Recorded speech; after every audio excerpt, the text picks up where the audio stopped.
Ah bien, le monde de la technologie évolue. Eh bien, c'est pour ça que vous êtes là. Bonjour. Allez. Bonjour. Allez, on va parler des nouvelles technologies. On va parler donc de la nouvelle sortie de Apple. Oui, Apple, la marque à la pomme, a encore confirmé sa présence sur le marché. Apparemment, la voix ne porte pas, donc on va y aller. Voilà. Bon, merci, Zidane.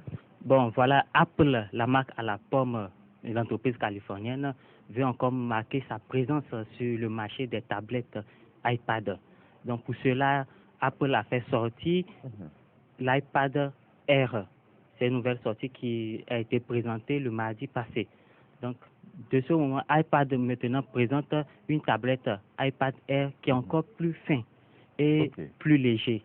Ça doit être encore plus fragile ou très fragile. Voilà, de toute façon, maintenant, ces entreprises essaient de présenter des productions encore plus miniaturisées pour, en quelque sorte, différer encore, avoir plus de concurrence avec leurs prédécesseurs.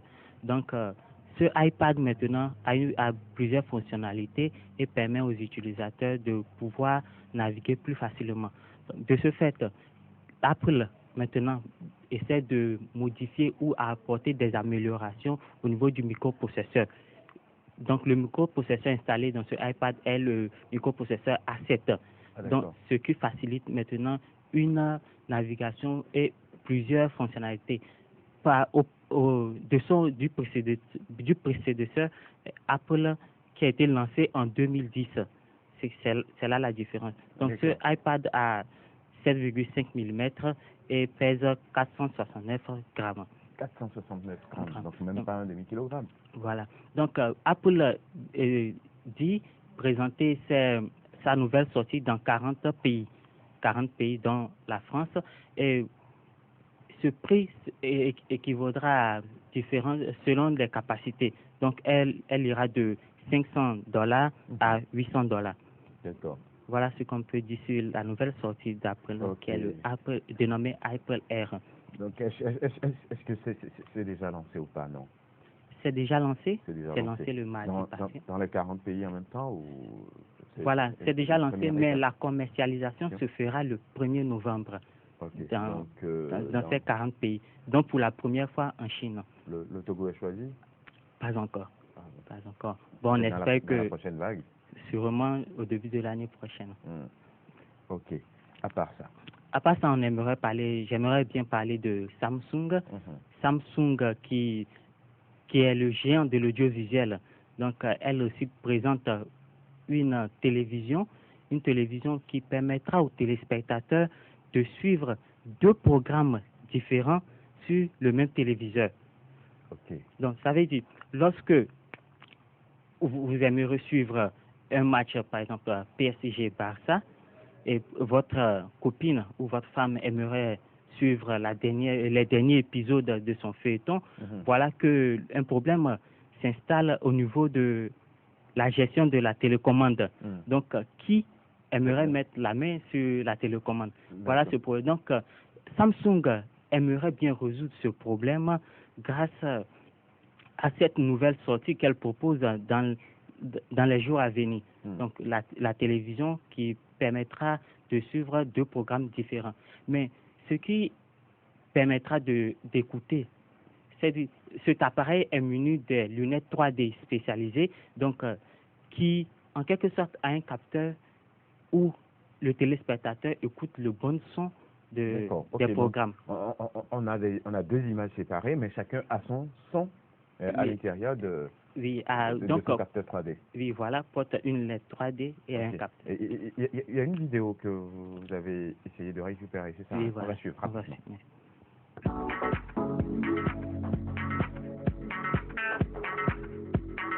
Donc on parlait tout à l'heure des capacités d'affichage de l'OLED.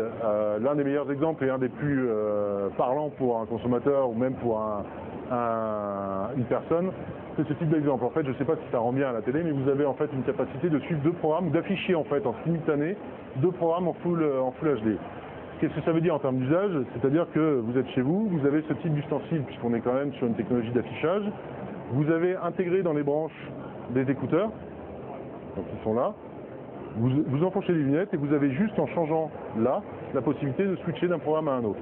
2 personnes sur un même canapé, regardant le même téléviseur, pourront désormais, grâce à ces nouveaux produits, suivre totalement 2 programmes en simultané, en totale indépendance. On comprend bien, là on le voit, et effectivement, c'est dû quoi? C'est dû à la capacité C'est dû à 2 choses. C'est dû à la technologie OLED qui permet en fait de gérer nettement mieux tout ce qui est image en mouvement et donc de rendre sur 2 programmes en simultané un rendu parfait d'image en haute définition et en mouvement, d'avoir un contraste équivalent à celui qu'on a vu sur une image fixe mais sur 2 images en mouvement. C'est lié après à la capacité d'écran en termes de processeurs notamment, qui, comme c'est le cas sur des télé 3D, puisque c'est également des téléviseurs qui sont capables d'afficher la 3D, peuvent gérer l'affichage de 2 images en simultané. Donc ce qu'on voit sur cet écran sera potentiellement utilisable sur l'écran qu'on a vu précédemment ou le sera d'ores et déjà, donc il sera proposé sur la... Alors, l'écran que vous voyez là et l'écran qu'on a vu précédemment, c'est exactement le même. C'est 55 ES 9500, le télé 55 pouces OLED que Samsung sortira avant fin 2012. D'accord, et donc sera fourni avec des lunettes, comment ça? Alors ça, j'ai pas encore tous les détails, mais de toute façon, ce qui est sûr, c'est que ça restera soit un accessoire fourni, soit un accessoire optionnel, mais cet accessoire-là sera distribué exactement au même moment, oui, puisqu'on sera sur un nouveau type d'usage du téléviseur.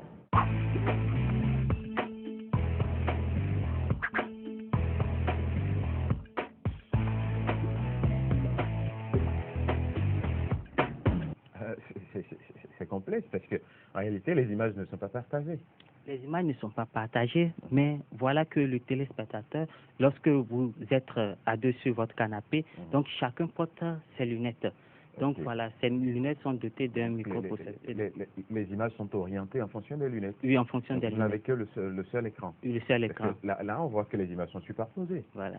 Voilà ce qui résout le problème de ceux qui n'ont pas les moyens de s'acheter des téléviseurs différents. Tout le monde ne pourra pas se l'acheter. Bon, avec le temps, on espère que tout le monde aura les moyens de s'en acheter. De toute façon, la technologie évolue et bon, Samsung aimerait se départager ou bien avoir une avance sur ses concurrents. Ça va être quoi la prochaine découverte? Regarder la télé à partir des montres, c'est ça?